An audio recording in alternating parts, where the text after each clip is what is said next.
Hi hello నమస్తే అందరికీ welcome to మన ఏఆర్ బైట్స్.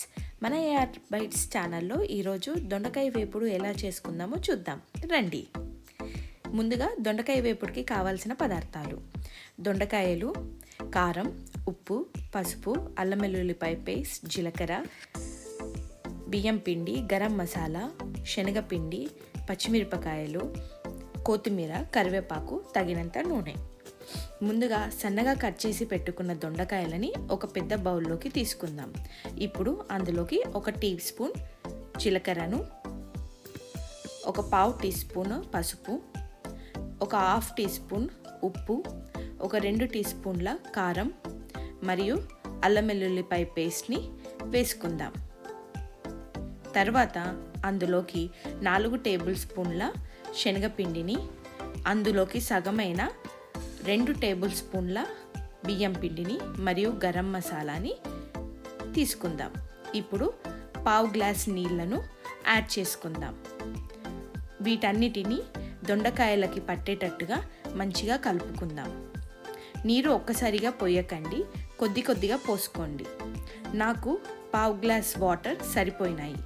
ఇప్పుడు ఇందులోకి కరివేపాకును మరియు కొత్తిమీరను యాడ్ చేసుకొని మంచిగా కలుపుకుందాం.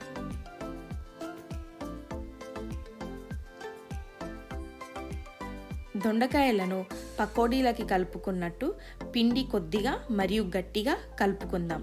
అప్పుడే క్రిస్పీగా వస్తాయి.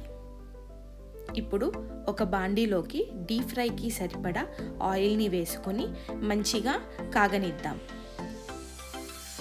కాగిన నూనెలో కొద్దిగా ఈ దొండకాయ మిశ్రమాన్ని తీసుకొని పకోడీలాగా వేసుకోవాలి.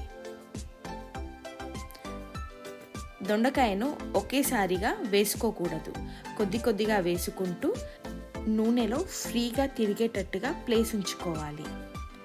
ఇప్పుడు వెంటనే గంట పెట్టకుండా 1-2 నిమిషాల పాటు వాటిని అలానే ఉండనిచ్చి తర్వాత గరిటెతో కలుపుకోవాలి.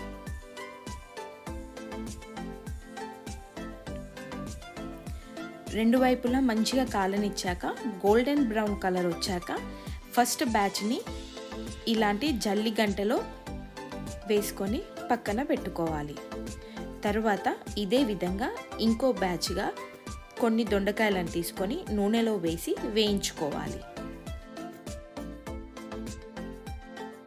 తర్వాత అదే బాండీలో మనం తీసుకున్న పచ్చిమిరపకాయలను నిలువుగా కట్ చేసి దోరగా వేయించుకోవాలి. ఇలా వేయించుకున్న పచ్చిమిరపకాయలను మరియు దొండకాయ వేపుడుని ఒక సర్వింగ్ బౌల్లోకి తీసుకుందాం. అంతే, ఎంతో టేస్టీ అయిన కరకరలాడే దొండకాయ వేపుడు రెడీ.